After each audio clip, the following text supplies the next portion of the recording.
conference will now be recorded. It hasn't shut off yet. Good evening, everybody. Welcome to this regular meeting of the Vader City Council. It is 6:02 p.m. on June 3rd, 2026. Roll call. Jason Daly. Here. Nicole Hansen. Here. John Hurt. Here. Sherry McKernan Kendall. Here. Mike Parsons. Here. Joe Shy. Here. All here. Pledge of Allegiance. Yeah.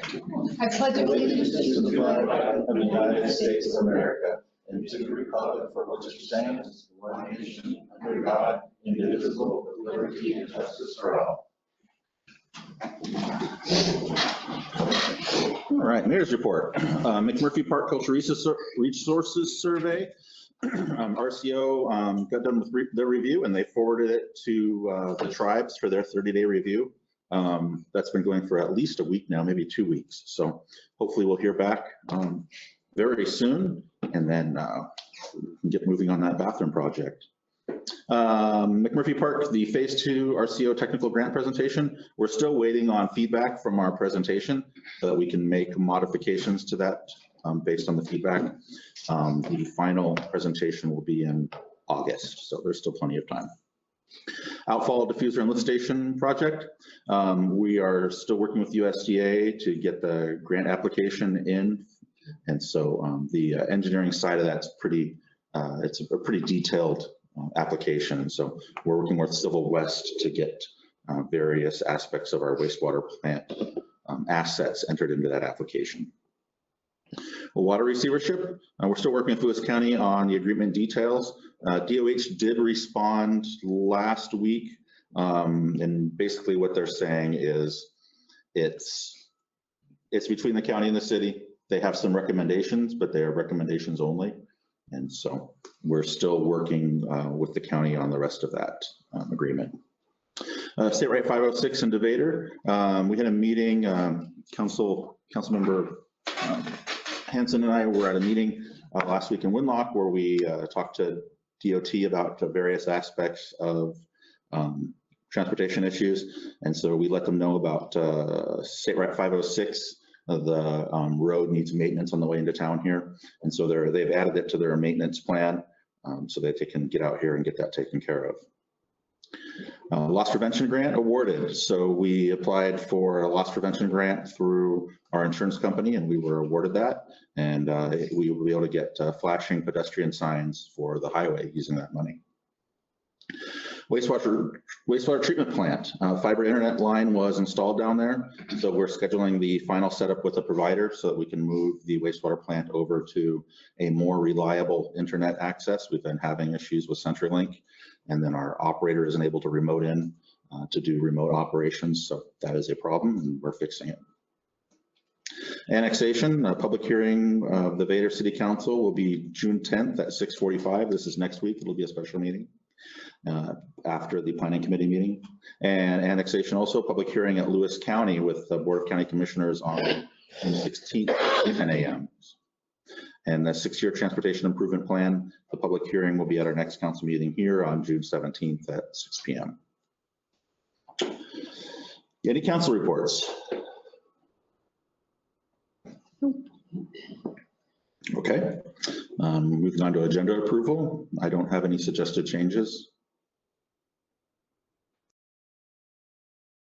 I'll make a motion that we approve the city council meeting agenda for June 3rd, 2026 as written. The motion, Mr. Daly, to approve the agenda. Do we have a second? I'll second. Seconded. Any discussion? All those in favor say aye. Aye. Aye.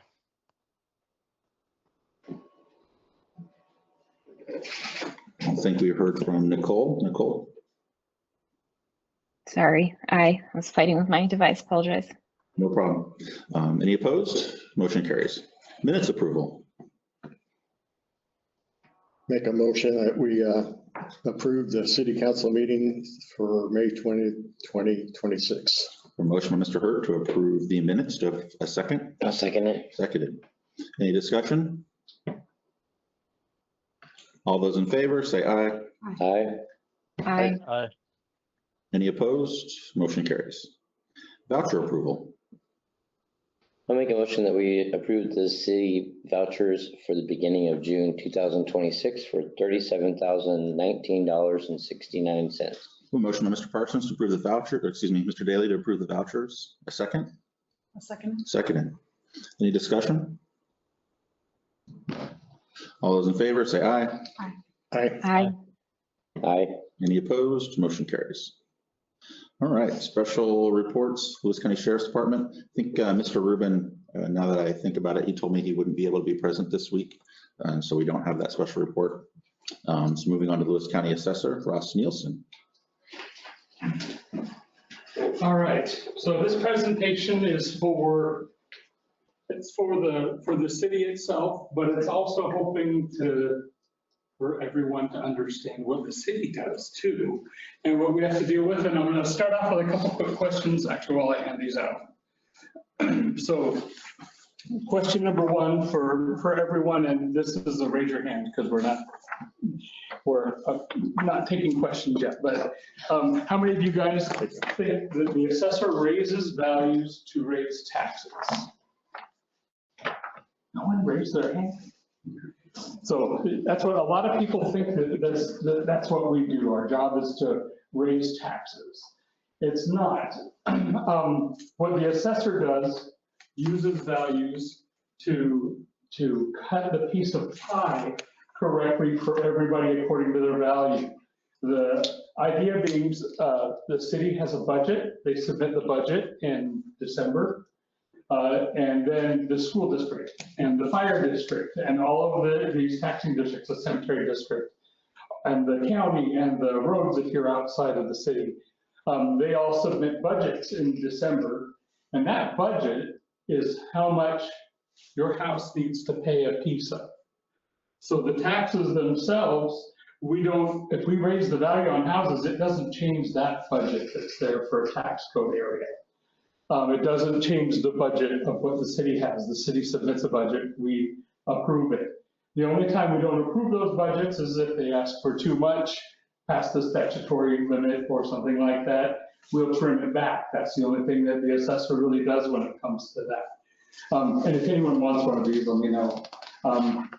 But basically what we're doing is if you have $1 million house right next to a $500,000 house, the $1 million house is going to pay roughly twice as much taxes because that's how big their piece of the pie is.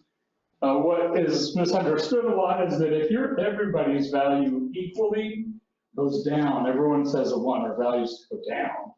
If your values went down, then the rate goes up, but the budget is still there that needs to be paid.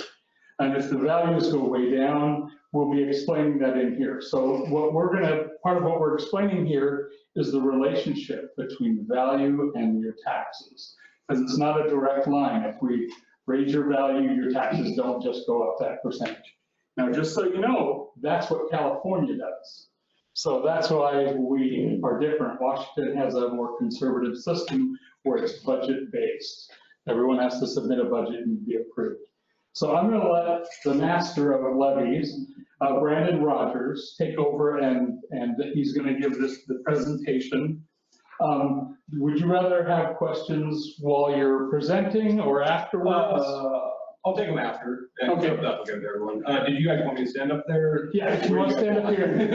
We got us a cool laser pointer. Last time we did it here, we had to go stand in front of the screen and block it.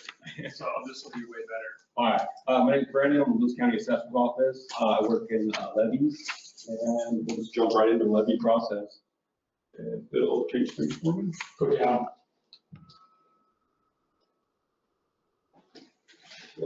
Oh. I can sit there and click it. Maybe. Like I said, a government computer. So my head's out of the way. I'll go ahead and go. That's weird. Okay, so this presentation is for informational purposes. It's not the end all be all of the levy process. Obviously, levy process is pretty large. The manual from the DOR is over 200 pages long. If you guys ever get a chance, go for the deep dive into it. They have it on their website. If you're looking to run new levies, the assessed office is obviously a resource, but you will want to work with your district's legal counsel. Okay? Go ahead, next slide. Simplified levy process, property taxes in Washington State use a budget-based system, not a rate-based system. California is a rate-based system, we are a budget-based system. And what that means is the taxing district will set a budget, and then we find out how to distribute that budget according to people's values. So what you need is just taxpayers, value of property, taxing district's budgets, resolutions, amount to be levied. Okay, that's how much the taxing district will need. Taxing districts are able to increase the budget's amounts primarily via two options: increased by the 1% over the highest lawful levy since 1985. Why they picked that year, I'm not exactly sure. They randomly picked it. It's a law in place. Okay. Increases from new construction and state assessed utilities are the others. Go ahead. I'll actually go ahead and take work now. Oh. Hey, yeah, go up to go back and down to go back. Next page. Okay. I'll get out of the way. Okay, so the levy rate is pretty simple. It's just budget divided by the value equals your levy rate. So in this example, we have city levy year one. So the budget is 50,000, right? That's what the city needs. The value of the district, that is the people, the homeowners, is 100 million. So you just take the 50,000 divided by the 100 million, and then times it by 1,000, you get a 50-cent levy rate, right? And then so in the example, right, if someone's property value was 300,000, their rate is 50,000, it's just $150 tax. That's it. And then obviously, in this one, it's very simple because we're dealing with one taxing district. Obviously, everybody deals with multiple taxing districts. And then, so this is the example of year two. So the district elects to take the 1% and money available for new construction, state assessed utilities. So it's 1%, 50,000 times the 1% increase, 50,500. And then new construction and state assessed utilities increase is 1,500. You add all that together, and then you're going to get your 52,000. So year two district value is 200 million, right? Sometimes as time goes on, property values increase depending on market. So you take the budget, divided by the assessed value times the 1,000 equals levy rate. So you get 26 cents. So your levy rate has just dropped in half because the value has increased so much.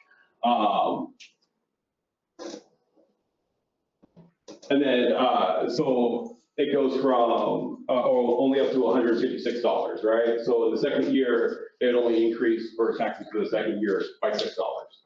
So just because the value has doubled doesn't mean that your taxes will automatically double, because it's still a budget-based system. So as long as whatever the taxing authority is, whatever they choose for their budget, if they choose a larger amount of budget, it's going to increase dramatically. If they, pretty much stick with what this is, it'll only increase by its typical standard, which is a smaller amount.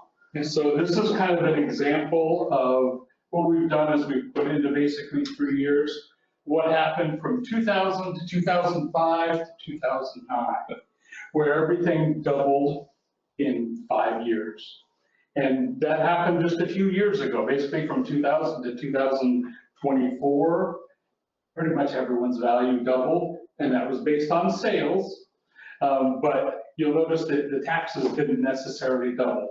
The taxes usually go about 10% per year. So that's what this example is showing. Even though that rate has changed, because the value went up, the rate came down, and you're paying just a little bit more than you did the year before.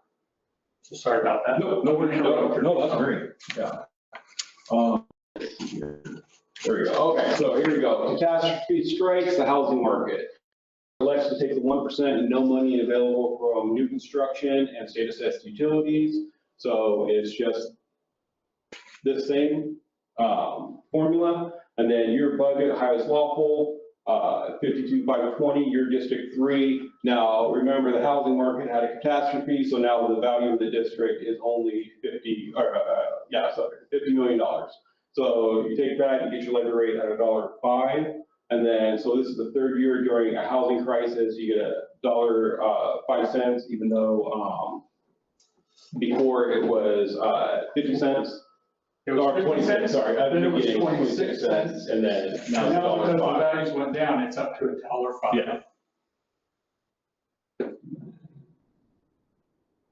Not the most reliable clicker.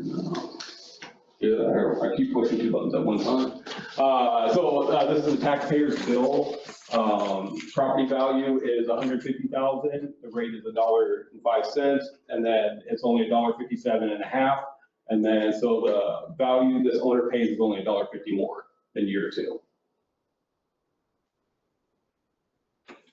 So the relationship of values to levy rates, when values go up, levy rates go down. Okay, as your property value increases, your levy rate will decrease based off of budgets. The only time that gets offset is typically when districts decide, oh, at one time everybody starts taking lots of money. When values go down, levy rates go up. Having a large gap between a district's current levy rate and their statutory maximum indicates that the district has a large buffer to keep their full levy amounts even when property values drop. And so that is something to always think about when establishing budgets. What ends up happening is we've had districts that do a lid lift, and for you guys that know what a lid lift is if you need more than your 1%, you can ask for up to the maximum statutorily available, and you can do an increase, and that takes a vote of the people. But we've had districts that do a lid lift, and they're right at that maximum. So remember what he said, when the values go up, the rate comes down, and the value goes down, the rate goes up. If you're allowed $1 per thousand, and you're at $1 per thousand, and the values go down, that means your budget gets cut. Because that rate's gonna go up to $1.20, but we can't do $1.20, you're only allowed $1. So people, as we say, we had a district that, it didn't happen to, but we had a district recently that was getting close there. And what ends up happening is this fire district was going to lose someone because their budget was gonna be cut rather dramatically. Luckily, it didn't happen. Everything was fine, but that's why what he's saying is you wanna kind of leave a little buffer as a city. You don't wanna be right at the absolute max, or as a fire district, or as a cemetery district, whatever, because if you're right at the max, if the market goes, you can be in trouble. So try to leave a little buffer in there. And then, so the most important part of the levy process is the amount that your district is certifying, not the levy rate. Assuming your district's levy does not exceed levy limitations, the amount your district certified to the DOCC, Board of County Commissioners, is what your district will receive. All that the levy rate is the answer to the math problem on how to collect the amount that district certified. I was gonna tell you real quick about when we had a school district that, I don't know if they misread something or someone did something wrong, but they did not, they asked for their budget, and I'm just gonna throw out a number, it was like $400,000. And they could have taken a lot more even under the 1%, they would have been fine. But someone miscalculated somewhere, and so they got their $400,000, and a couple of the school board members came in, I mean, red-faced, angry, yelling at me. What did you do to us? What did you do to us? You know, our rate's so low because the values went up. And we could have taken a lot more. And I said, you could have taken a lot more, but you didn't. When you asked for $400,000, you got exactly $400,000 because we don't mind read. We take what the Board of Commissioners approves. So it's important for all the taxing districts to double check your work and make sure you're where you need to be, because in Washington State, it's a budget base.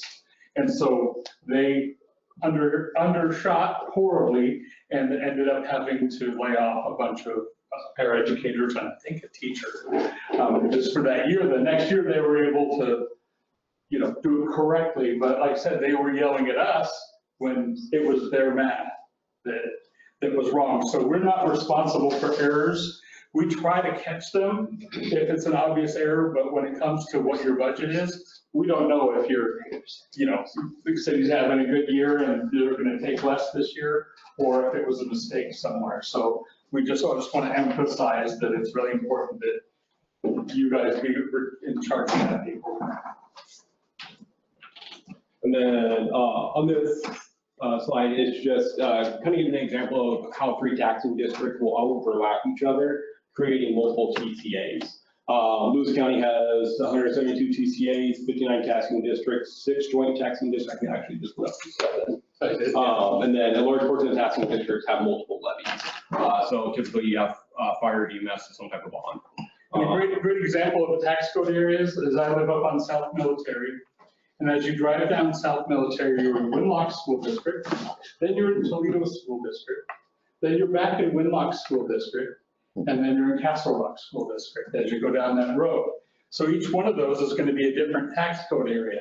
People half a mile south of me are paying into the Toledo School District, and I'm paying into the Winlock School District. So we cross over fire district, the same fire district, but different school district. So that's kind of what this is showing, is that you can be in same taxing districts for certain things and different ones, and each one of those areas is its own tax code area. Excuse me, this is Councilmember Hanson. It's just a little hard to hear. Can we go back one slide? I just want to read one bullet and then I'll let us move forward. Just the one before the text. Thank you. Perfect. Okay, go ahead. Thank you. No problem. And then this is example of consolidated tax rate. This is typical of what a property tax owner would pay to multiple taxing authorities. And this is on the website. If you go to Lewis County Parcels, type in your address or your name, this will come up for you, and you go into charge history and then go to levy details. When you go to levy details, you will be able to see where every penny goes that you're paying in taxes. You know how much goes to the school district, how much goes to the county, how much goes to the city, how much goes to roads, depending on where you live. But that's what this is. And this is, I'm going to walk in front of the screen. Or let me see that. So this number here is the cents per thousand. Sorry, I have a shaky hand. And so this is the 26.49 cents per thousand that you're paying. And then that's the actual cash amount. So if you go on that website, it's really got a lot of really good information, and you can know exactly where your money goes. And then if you ever have questions, you can also call, if you click on these, it'll give you the taxing authorities contact information. And so that way you can call them if you have questions. And what website is that again? Lewis County Parcels, I did Okay. a Google search for Lewis County Parcels. Okay. All right, so levy documentation requirement, ordinance resolution, levy certification, administrative refund request. This is if it's applicable. District contact list and budget. All this is turned into the Board of County Commissioners, and they certify to the assessor. So your guys' budget and ordinance resolution that you guys put together, when you guys certify it to them, they'll eventually certify it to us. And then ordinance resolution sheet, I'm sure many of you are very familiar with this. This is where you show if you want to take your 1% or bank capacity, will not include new construction or state assessed utilities increases on this form. Start with last year's levy amount, show your dollar amount percentage increase over the prior year's levy. If you're trying to get your max and are sure of the numbers, you can put out, or you can put numbers a little higher to not leave any levy capacity on the table. These numbers create a limit. Please use separate forms for fire and EMS levies and make sure that they are labeled. Most people label them up here. This is levy certification. So the certification of your final levy amount you wish to collect, including the increases for new utilities. You'll put your final levy certification amount on the form. So you put your total amount of here, and then, but you'll also put in your administrative refund if you take any right there, but make sure to put that in your total amount. Don't separate them out. If you separate them out, because we go by that top dollar amount. It's a Department of Revenue form, so Yeah. that's a kind of running joke in our department, that when the Department of Revenue puts it on a form, it's going to be confusing. And so what ends up happening is the top number is the total, and then the numbers below it add up into the top and are included in the top, but don't necessarily add exactly up to it. So you have to make sure, and that's where I'm talking about doing the double check on the math, and making sure it's all done right, is if you mess up that top number. We've had people not include the other stuff in the top number thinking it'll add up, but it doesn't. And then if we catch it in time, obviously we'll reach out to you, and see about getting it adjusted. But that's if we catch it, and then if we have time, because we're dealing with all other taxing authorities at the same time. Let's see here. Administrative refunds, if your taxing district gets an administrative refund, the treasurer's office will send this to you. You guys will just note whether you want to take it, but make sure to also have it on the other form. Government likes double forms. And then personal contacts. This is a really good one, especially for me when I have questions or I'm trying to fix something. And to have this filled out and updated is great. That way it's nice to know who to call. Budget deadlines, October public hearing demands, November 15th taxing districts start to file budgets to county commissioners. November 30th, last date for cities and other taxing districts to file their budgets with the county commissioners. First Monday in December, county and other taxing districts budgets to be certified to the county assessor's office. And then, so here's a real life example of a city. Highest lawful since 1985 is 101 change. Last year's levy rate, new construction, last year's state assessed utility value, this year's state utility value, district assessed value, previous year's actual, resolution, dollar increase, resolution increase, levy certification. Is that Vader's or is that just random? That's Vader. Oh, that's Vader? Yeah. Oh, you put Vader? Yeah. Awesome. Yeah, I figured somebody might recognize it. The city was worth about 78 million just a few years ago, and now we're up to 100. And then, so when we do levy calc sheets, this is what we do them on. We have them on these, I think we're using them for a little bit while longer until we switch to our new system. Yeah, this is the state form, but we're working on a new computer system that'll do a lot of the math for us, that we can double check it right now. So you gotta understand the type of person Brandon is, and me to a way lesser extent, is you have to have someone that doesn't mind doing math up to 12 digits past the decimal point, and then double checking them for how many taxing districts do we have? Hundreds. Yeah, well over 100 taxing districts, and every single one of them has this form that we have to double check all the numbers and make sure that the math pans out to the 12th digit. So, super nerd. So in other words, you're getting it routed through AI? No, we're not. I wish. There have been a lot of issues with AI that would. Yeah, well, good. I'm glad to know that it's not. So. But our new computer system is built to be able to put this information in and it calculates it, and we can just double check that it's not us double checking ourselves. Awesome. We usually have Jake come in and double check whoever else's math. So.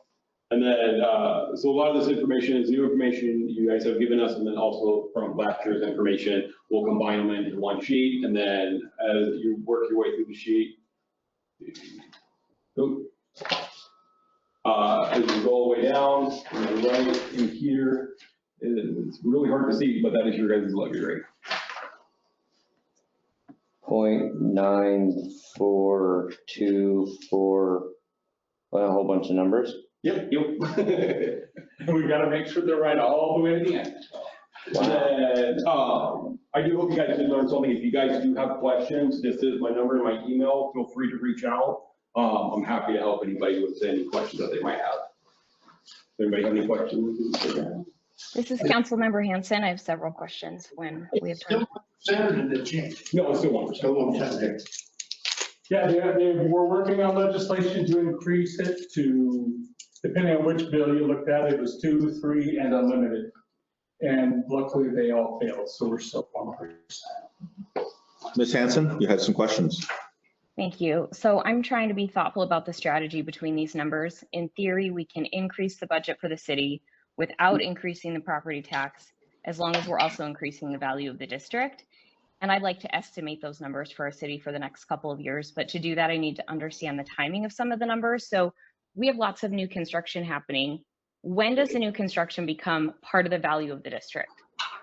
So the values that we put on everything that's existing are as of So for example, a card, value change card that goes out this November or October, hopefully if we get our stuff done on time. Well, not really on time, but less late. In November will be based on a value from the prior January 1st. So from almost a year ago. And then new construction is as of August 1st. So what happens is we gather all the information on existing and then we gather anything new construction. And then the new construction is added value to the area. And then in addition, the new construction value itself goes on top of the levy information. So you get kind of a bonus. The taxing districts get a bonus for having that in there. Kind of a. Okay, just give me a second. I'm taking notes. 1 second. Go ahead.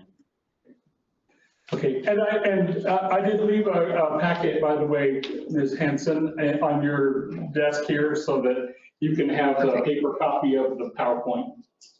Okay, and is there a good way for us to estimate the new construction value prior to it being assessed? Through your permits. What ends up happening is we often don't know, and we have some cities, and I don't know what the status of Vader is, that sometimes we miss some. So we'll pick it up the following year. So again, it's a rough estimate. Everything in the assessor's office until the value is certified and then the taxes are certified, everyone calls and goes, can you estimate? And we say no, because we have no idea until we crunch these numbers and put it all together.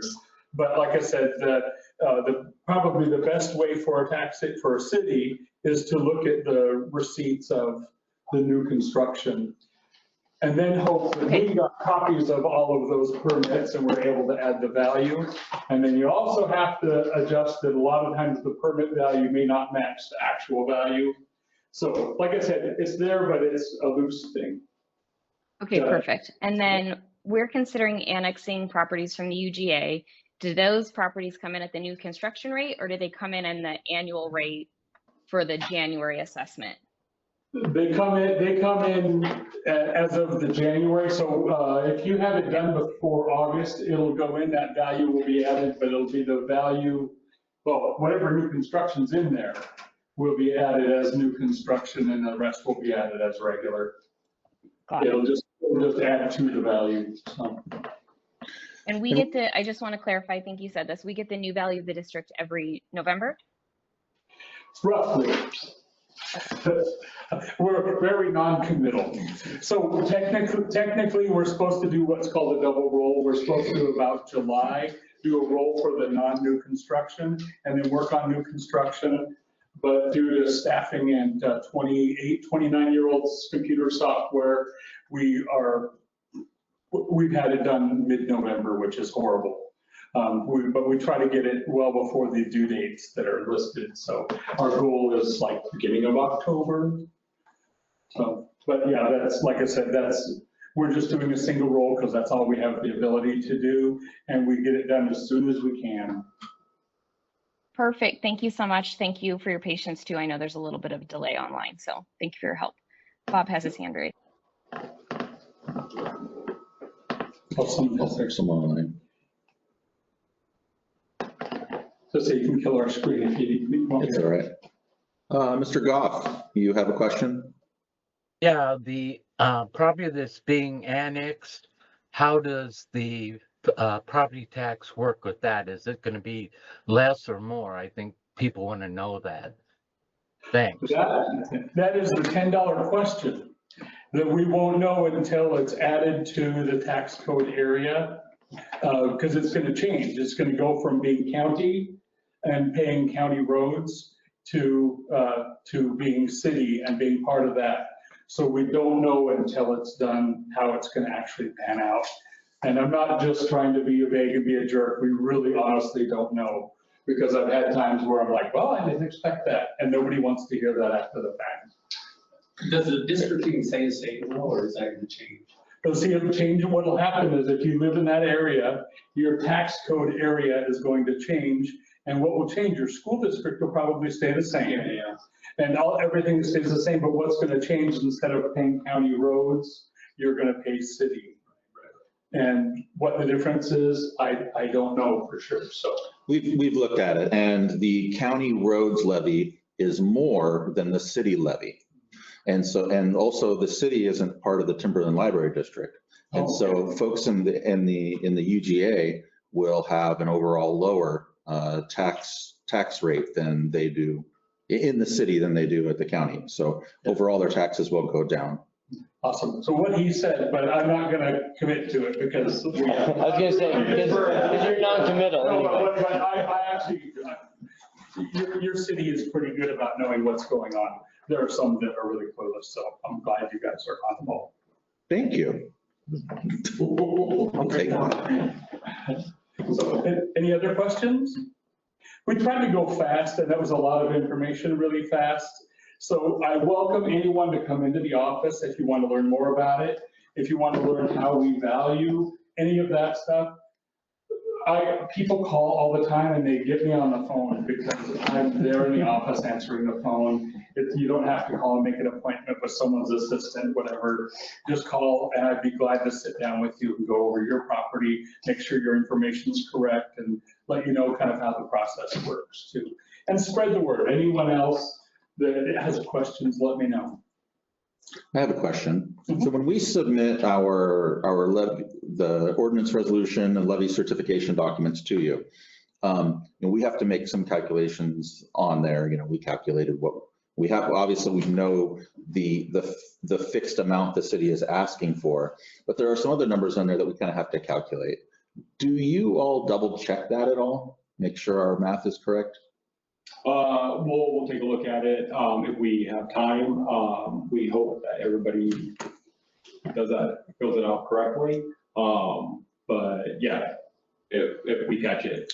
We try, and the hard part is when you do even when we give the preliminary paperwork, there could be potentially large changes that are made. And it's hard because it's preliminary and we're trying to give all the information we have, but you just kind of never know. We try to double check all the math as best we can, but there's some of it we don't know that we just, this number matches what we have now, but it doesn't, or, it doesn't match what we have now, but was there a change in there somewhere? Was there a certification change? Because we certify that value, we send out the cards, and then we find mistakes. And that's what the administrative refunds we're talking about. Sometimes we find mistakes, or there's a settlement with a company or something like that in your area, or something changes in there.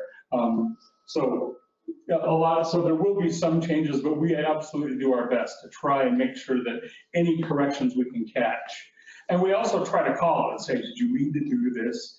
The hard part is we can't fill out the paperwork for you, and we can't really advise you on the paperwork, but we can call and say, is this what you meant? So we haven't had any issues in the past, so we must be doing something okay. Well, Just checking. Yeah. Thank you. Anybody else? Anybody online, or is that it?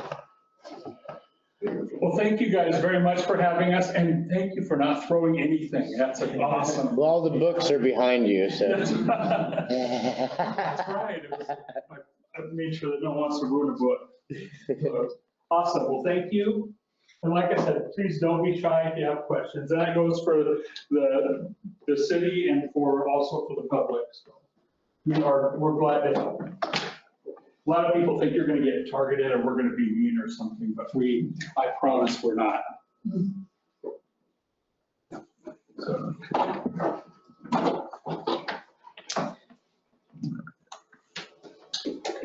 If it's okay, we're going to duck out. Well, thank you, Ross. Very, very informative. Well, thank you. Thank you.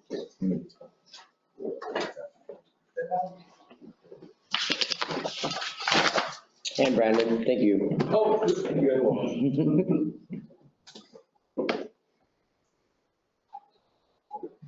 There we go. Super slow. Okay. Moving on to public comment. Are there any members of the public that have anything like to comment on agenda-related items only? Later on, there'll be a second public comment for any and all issues. Any public comment on agenda items? Okay.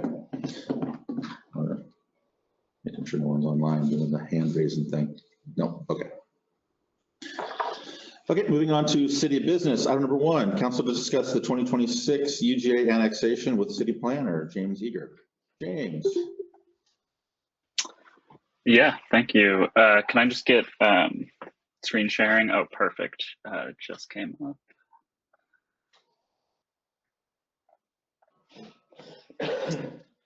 Okay, you see in the title slide, all right? Yes. Okay, perfect. Well, let's go right ahead and get started.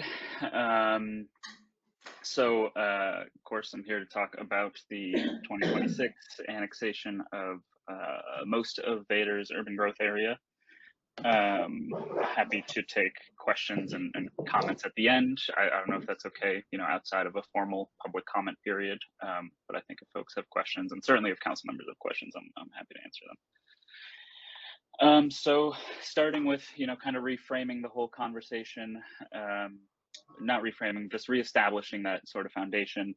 Annexation is really, we're just changing the city limits on the map. There's no taking of property here. There's no eminent domain or anything like that. It's just, moving the jurisdiction of these parcels from the county to the city. The states set multiple different methods of annexation. We've chosen to go about it through an interlocal agreement, which I'll talk a little bit more about the specifics of that later on. And all of this comes via, the urban growth area annexation process. The UGA is established under the Growth Management Act, which was passed in 1990, and is they're each established by the county as the space that a given city can grow into. They're meant to provide for orderly growth, to limit sprawl. Those are the broad strokes goals of the Growth Management Act. And in particular, it's for the purpose of cities maintaining like a relatively compact footprint and not, spreading out into the broader surroundings. It goes in line with all sorts of growth targets, which again, I'll also get into on the next slide. Speaking of the specific UGA in Vader, the UGA as we know it was established in 2005, at least. That's at least the earliest documents that I've seen with the UGA were dated 2005. And the UGA is reviewed by Lewis County throughout, the growth management planning process. So, they're even going through it again now, and they'll go through it again in the next couple of years once new population counts come from the state and new targets are set. So why is the city annexing? Well, there's sort of this looming growth requirement for the city.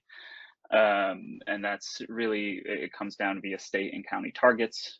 Like I was just saying, the state has these population estimates for given counties. Counties then take those estimates and distribute them among the cities based on existing and planned capacity for growth.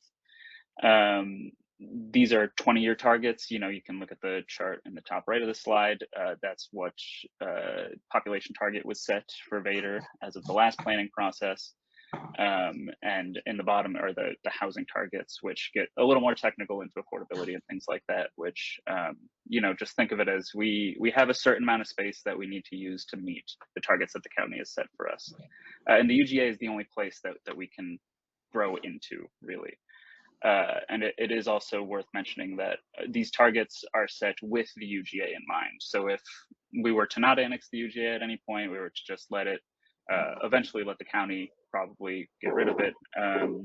The city of Vader would have to, examine how to build even denser within the city's core itself. So that's kind of the target state county perspective. As far as the local perspective, annexation really is intended to simplify the governance and administration of the UGA. Right now, if you're in the UGA, you're kind of in a gray jurisdictional area. Vader zoning has been adopted in the UGA as of last year, but your permits would still go through the county, and then they're coming back and checking our zoning code and our subdivision code and all of that.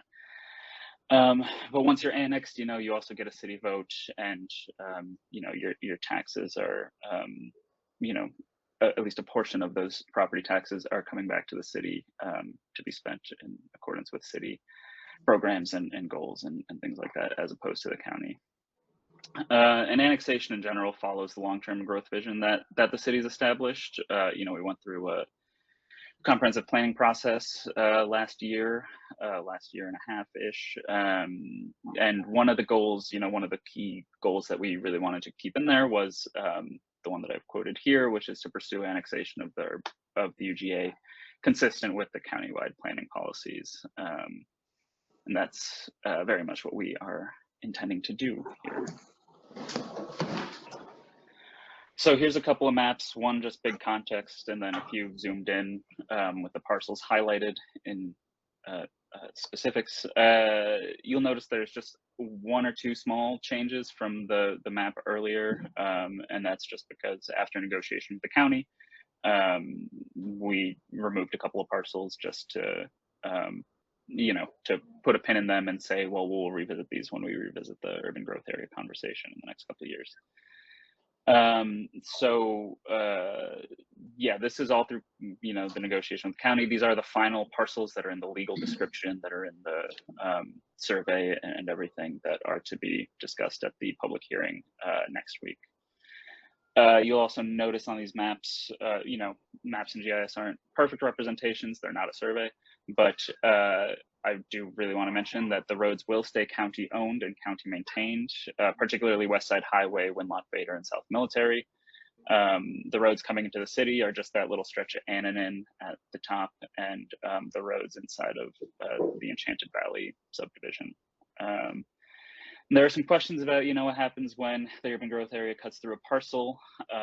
Unfortunately, I don't have a good answer for why that happened. The county did that, and are pretty hard-nosed about, if it's cutting through a parcel, that's you can't annex it. So, like I've mentioned a couple times, we're actively working with the county on.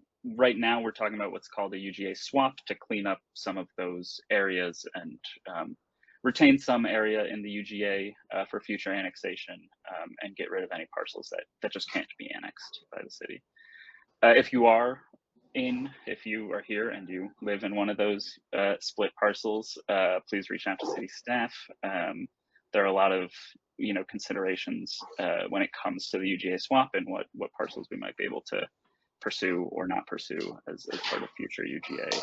Or if you're like, I really just don't want to be in the UGA, I mean, it's at least worth telling us, and we can talk about what that might look like if you are in one of those split parcels. So getting back to the method of annexation, the interlocal agreement method, particularly this interlocal agreement method, is relatively new.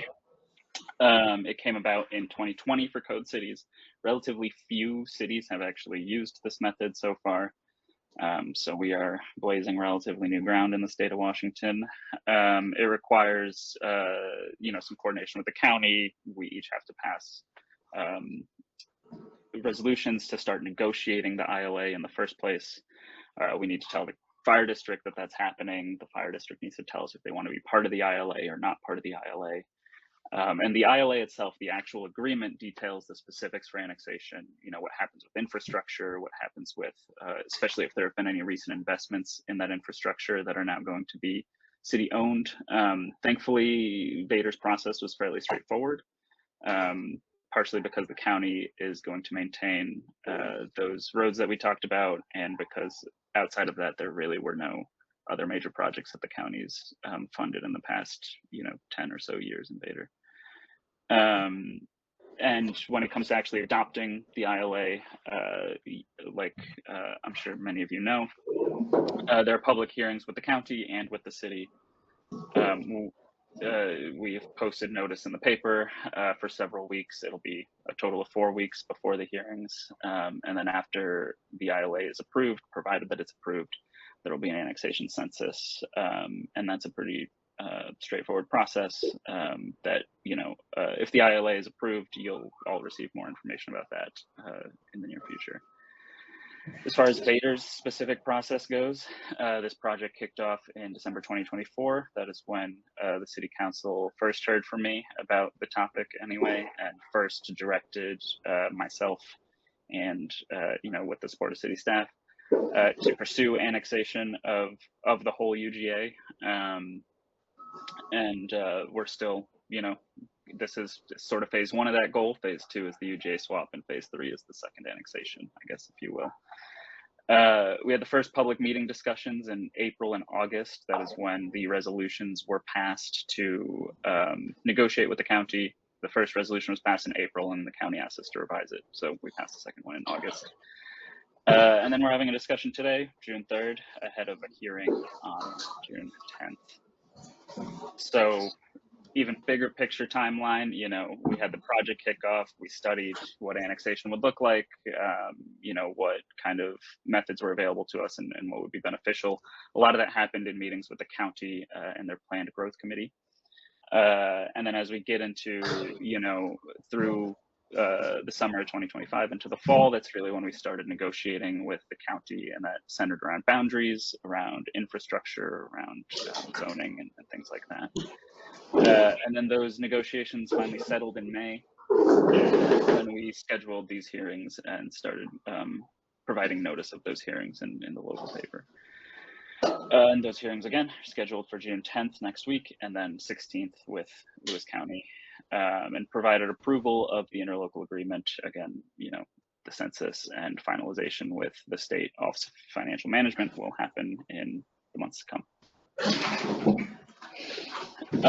Common questions that I've certainly gotten in my inbox, and I think I've seen some forwarded to me from staff as well. It's around the use of your land and zoning that applies. One of the biggest questions is really around farms and livestock. There is nothing to really be concerned about as far as farms and livestock goes. If it is a legally established use, which if you're in the county, it was probably almost certainly a legally established use, it is still allowed, just fundamentally. And you have an extra layer of protection knowing that farming is just outright allowed in Vader, including livestock. There are some provisions around how many livestock you can have, but that number is pretty substantial. So if you have any questions, I think that's more of like just send me an email and I can point you to the code that says that, because depending on your specific acreage, that number's different. And yeah, any other legally established existing use can continue. The only issue might arise if the property stays vacant, if you stop using the property, or if you redevelop and the use that is currently in use,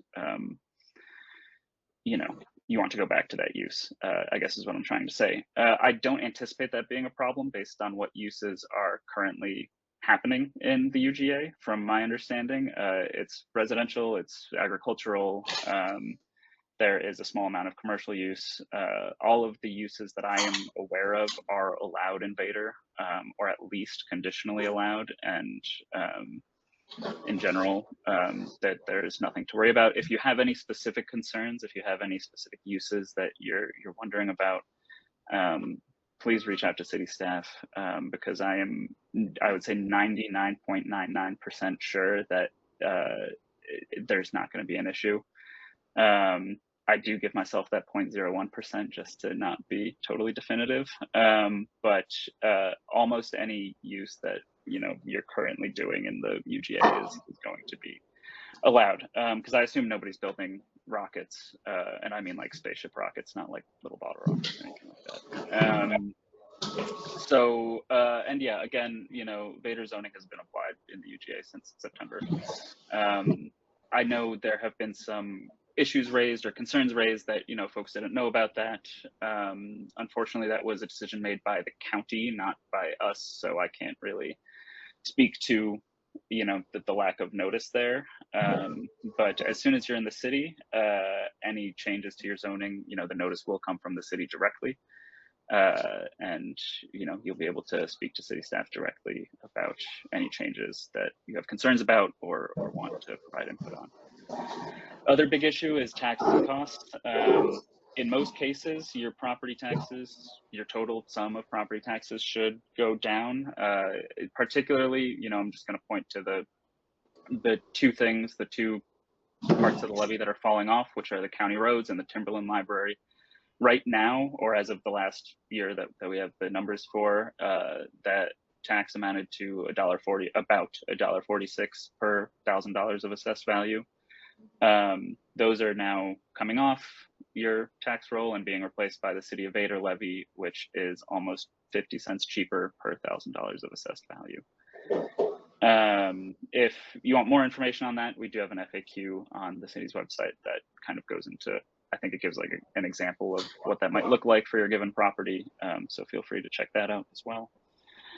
As far as public services go, there's really no impact on public services or their costs to you specifically. There is no requirement for you to attach right away to water or sewer service.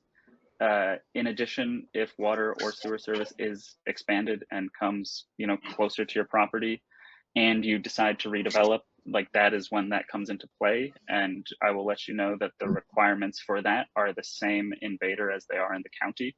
I think it's about 200 feet. If you're within 200 feet of a connection and you're developing, then you need to connect.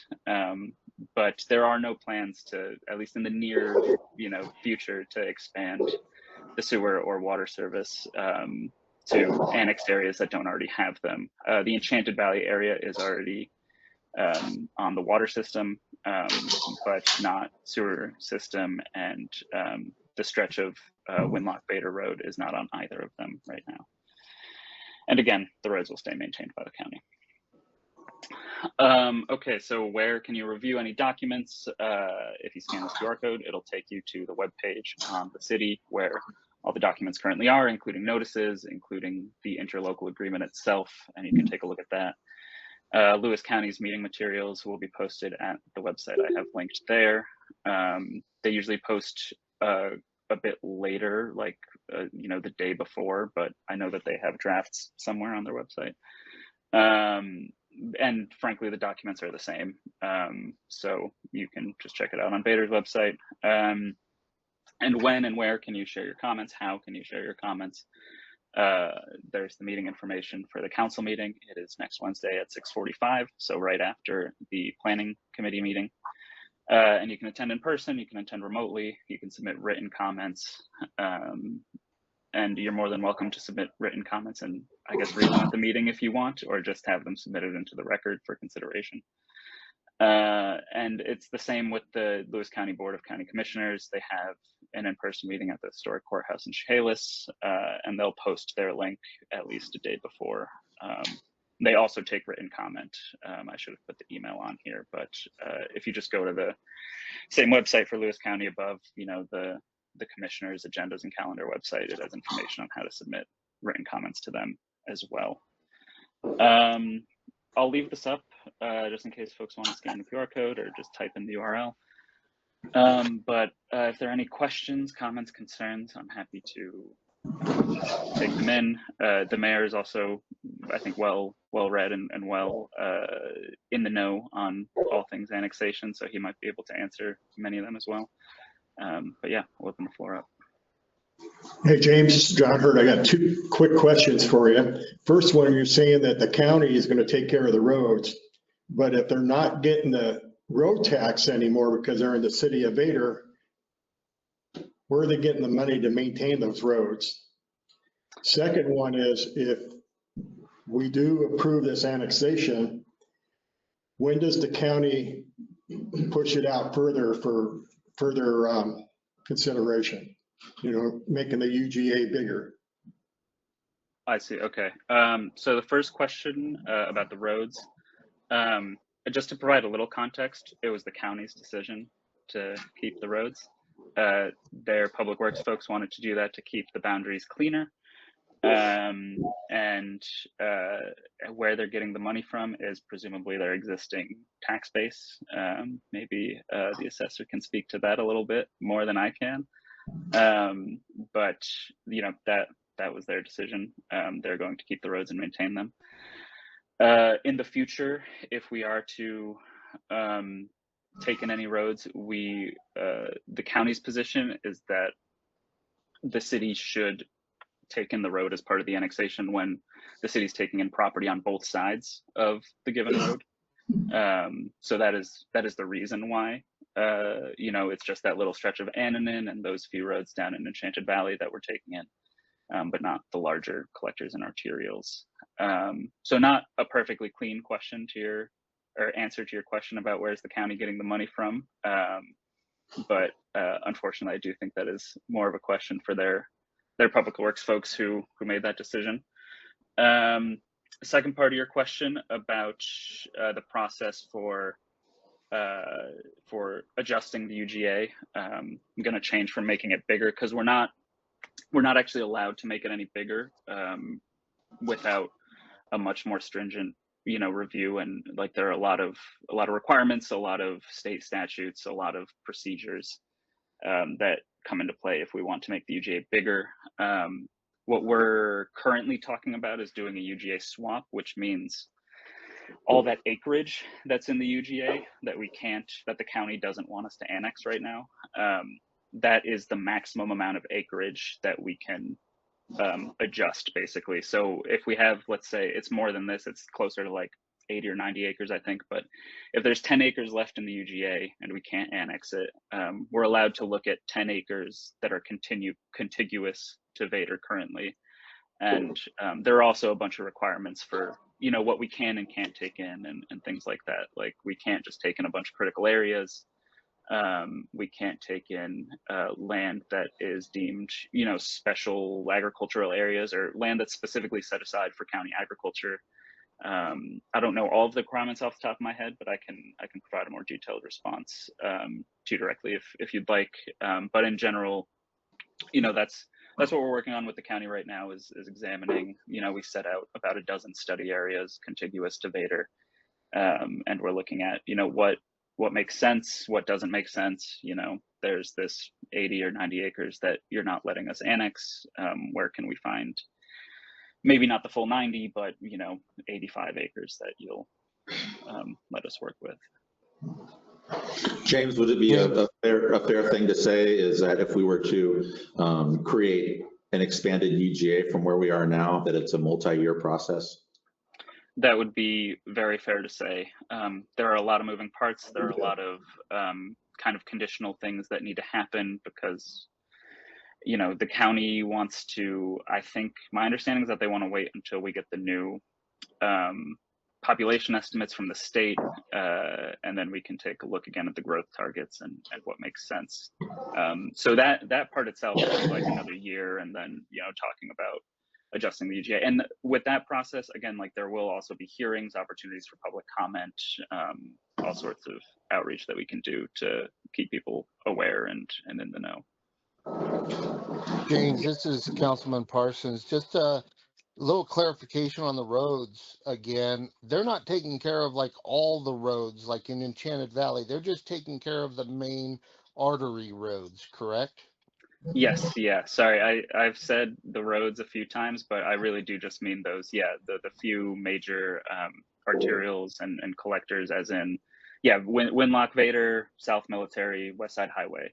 But yes, the kind of network of roads in Enchanted Valley, that will be the city's responsibility. And there's a small stretch of Annanin Road that will now be the city's responsibility as well. Okay. Ms. Radcliffe, you have a question. I do. How come you guys decided to do the ILA instead of actually going to the people who it affects, the property owners or the voters? Is it because it's easier just to have you guys make the decision and not ask their opinion? James, could you hear that question? I could, yeah. That's actually exactly why, I mean, sort of why the ILA methods were introduced, is because cities have had issues annexing when it goes to referendum in the past. And frankly, the UGA is established by the county and by extension by the state for growth. Like the UGA is intended to be used, and the state saw that for the most part, you know, UGAs were not being annexed except in, you know, little piecemeal portions when a landowner did want to be part of the city. So they created these methods for it to be a more streamlined process in general. I have a second. Okay. And he said that was because of growth. You wanted to meet the goal set for growth, but Vader has an awful lot of open land that isn't being utilized or developed. So if that was developed, would you meet that goal? I'll say something to that. If you pull up the county map and overlay all the critical areas, so all the streams, all the buffers, so there's 200-foot buffers on either sides of certain streams, the Olaqua, McMurphy Creek, these things, and you start looking at how much available land that's buildable in the city right now, you start getting a very, very much smaller number than what it looks like in just acreage alone. Do you know what that number is? I don't. James might have it somewhat memorized because he did our comprehensive plan recently. On the spot. No, it is a good question. I don't know it off the top of my head. I'm happy, Mr. Radcliffe, to send it to you in an email. Because outside of the critical areas too, you know, the question of what parcels are getting sewer and water service also plays a role in what density they're allowed to develop to. And, you know, there are all sorts of, that has its own, there's a land capacity analysis process that we do as part of this process. And it's not just the city of Vader that does a land capacity analysis. Lewis County does a land capacity analysis themselves. That's part of how they establish our growth number. And part of how they establish our growth number is considering the UGA that they've created and saying this is what we think is reasonable for you to grow to with your city boundaries and your UGA. So it's all kind of nested, you know, in a way.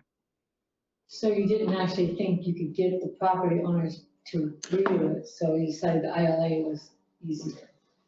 That's part of it. I mean, it makes it a smoother process too. Yes, can you state your name and speak up because our microphones are up here. Okay, my name is Kelly McPherson. I live in Enchanted Valley. So one of my questions would be, has Vader asked the county like how much they use per year to maintain the roads? Because our roads are pretty well maintained out there. That would be one big thing for us. Second question would be, would you guys open up? We only have one way in and out. So years ago, there was a road, it was interconnected and maintained, and that was closed off, but there's a lot more people out there. So have they looked into more than one evacuation route for Enchanted Valley as part of that? And then my third question is on the septics or sewers, is that, are we totally grandfathered in that we can keep our septics, or is that something 5 years from now you're gonna ask us to hook up no matter what? I'll speak to a few things and then James, you could chime in. Could you hear that all right, James? Yeah, actually, okay. Very clear. Okay, so as far as the roads, so we're experienced with, you know, how much it takes to take care of the roads, and we've got a good maintenance program now where we've pretty much caught up on all the existing roads after this summer. And so we'll be able to add the Enchanted Valley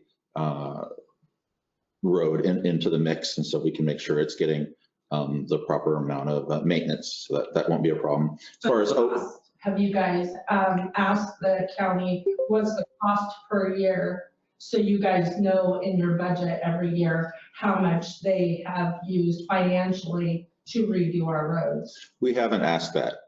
So, but when most of our road maintenance comes from gas tax reimbursement, and so we don't go through the county for that, we go through the state.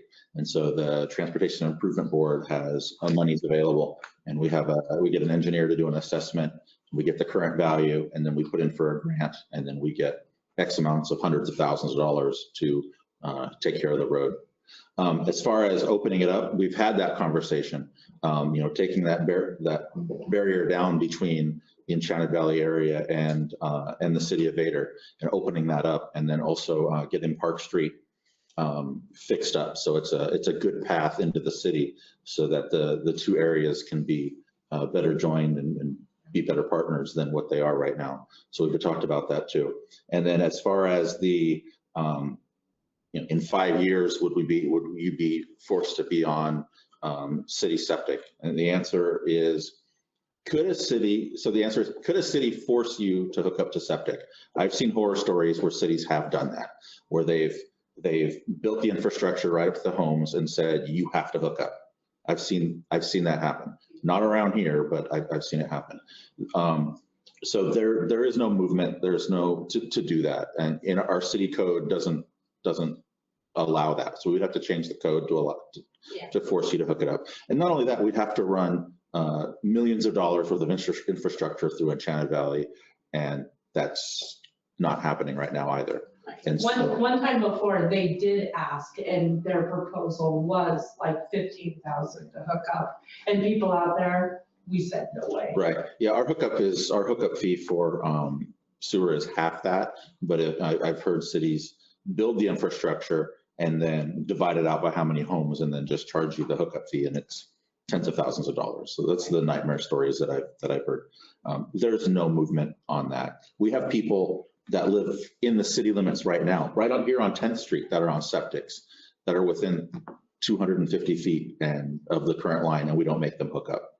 City council members are on septic, and just a few years ago, 3 out of the 5 city council members were on septic, and we redid our sewer codes, and they were very sure to make the codes very, very favorable to people on septic. So that's what the law is right now. So, James? As I understand it, if there is services available and your septic tank fails, you are unable to replace your septic tank. That's when you would have to hook up to. That's true. If the city had utilities that were close to the home and your system failed to the point where you had to get a full replacement, there could be pressure for you to hook up to the public utilities. But a lot of things have to happen before that. Yeah. James, did you have input to that?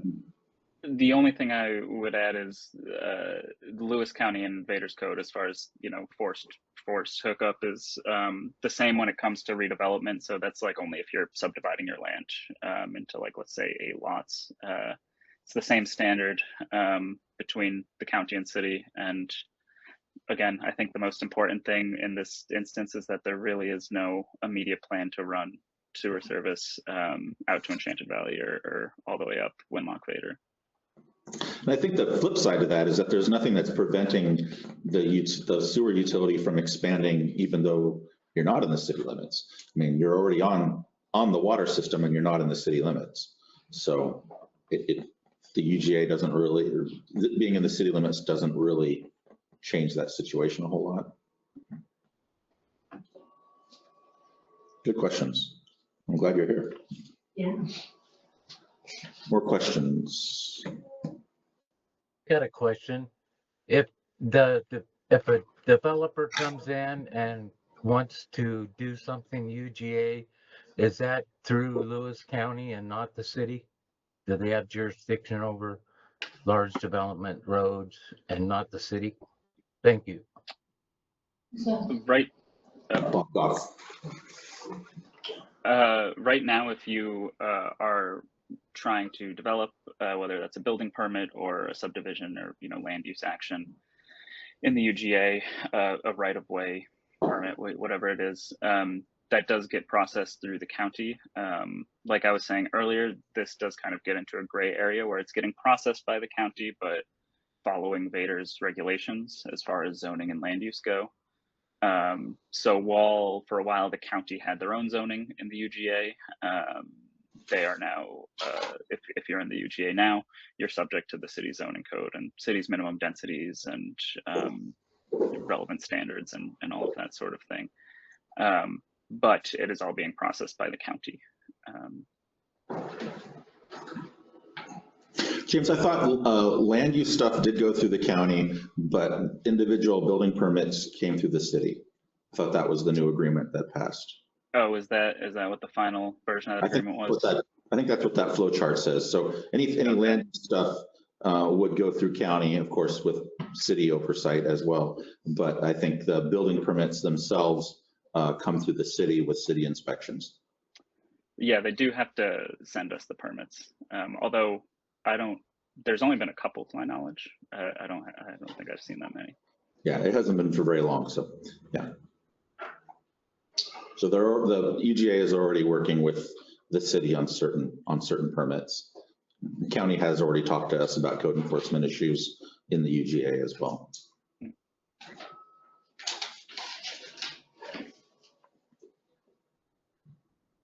More questions for Mr. Eager? Eager. All right, if there's no more. Thank you very much, James. Yeah, thanks. And yeah, if any others do come up, please email me or just email city staff, and they can let me know. Thanks, and have a good evening. Thank you. Thank you. Really great. I like that. Will he be here online next Wednesday? Absolutely. Good.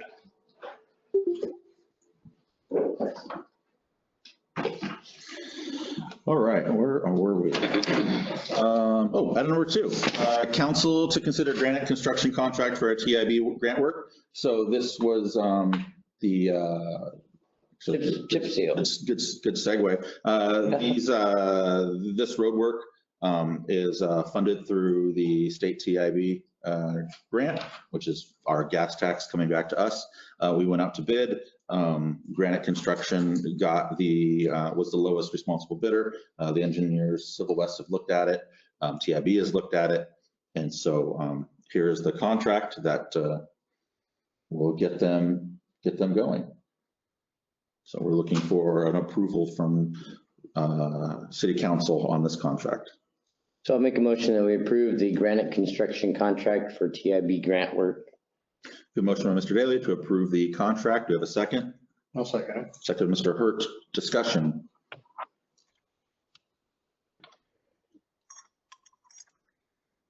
Okay, hearing none. All those in favor of approving the contract with Granite, please say aye. Aye. Aye. Any opposed? Motion carries. Thank you. Just so you know, Kelly, that's $206,000 of chip seal in the city of Vader. It's actually a little bit more than chip seal, actually. They're going to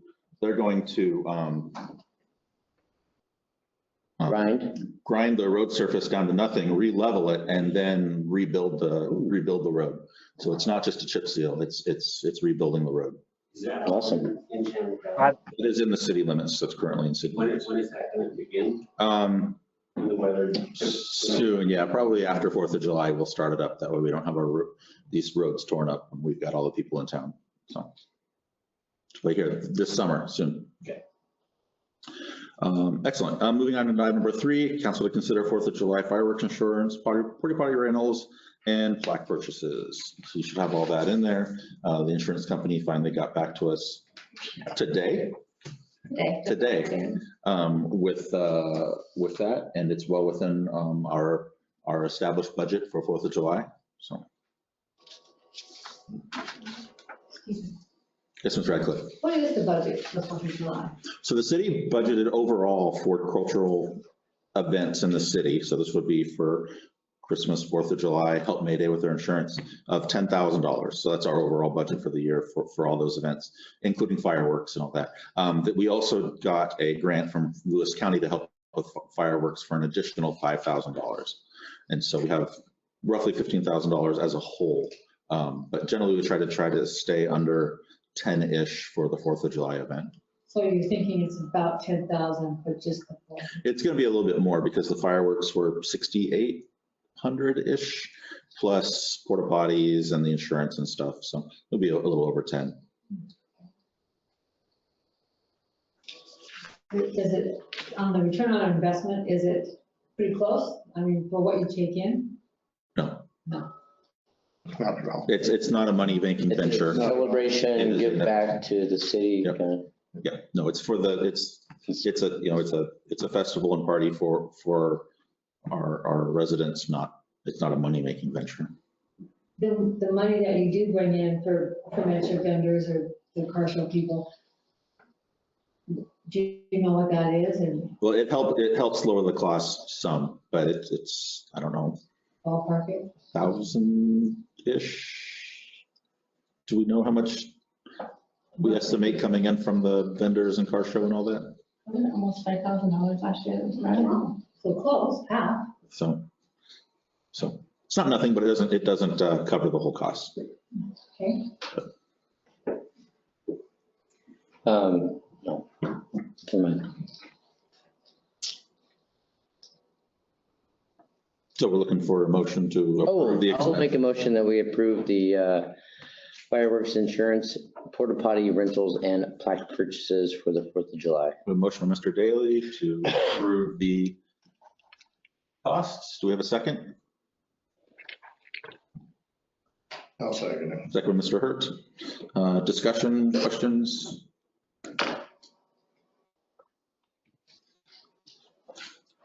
Okay. Hearing none, all those in favor say aye. Aye. Aye. Aye.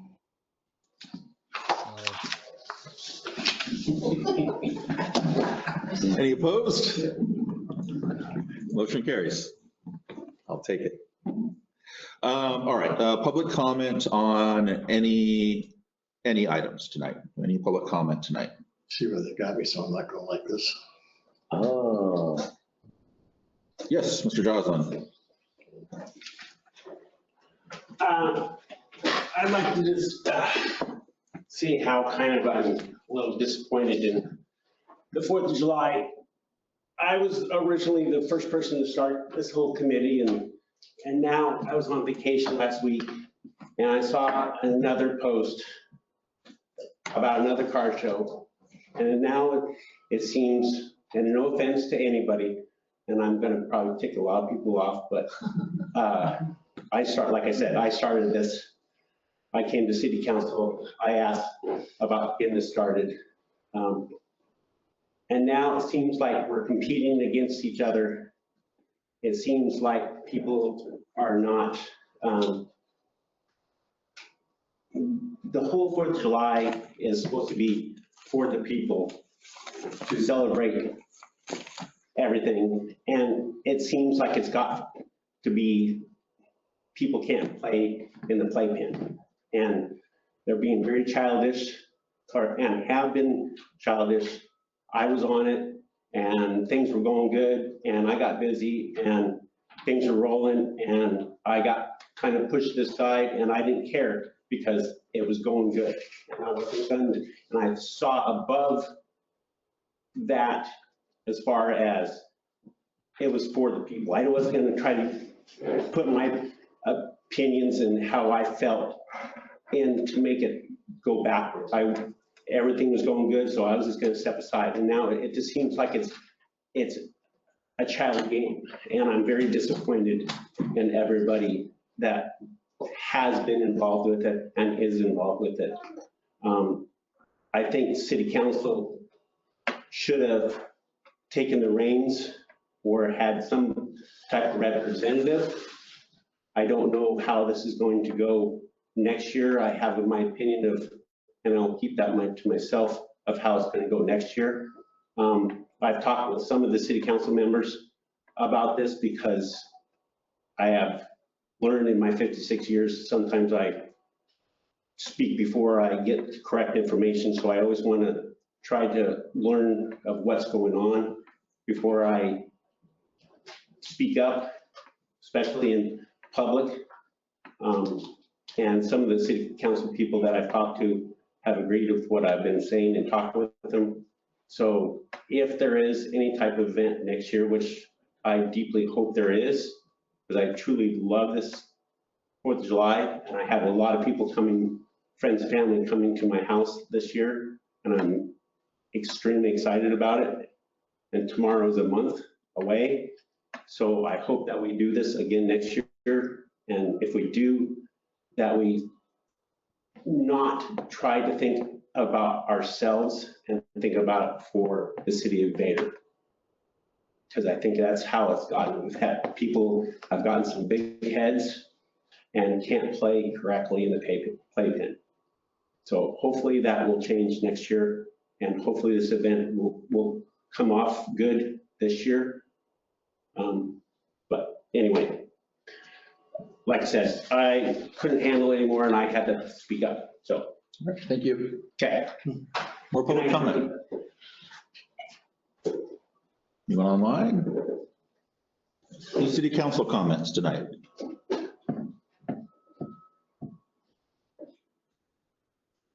All right, this meeting is adjourned at 7:27 PM. Thank you.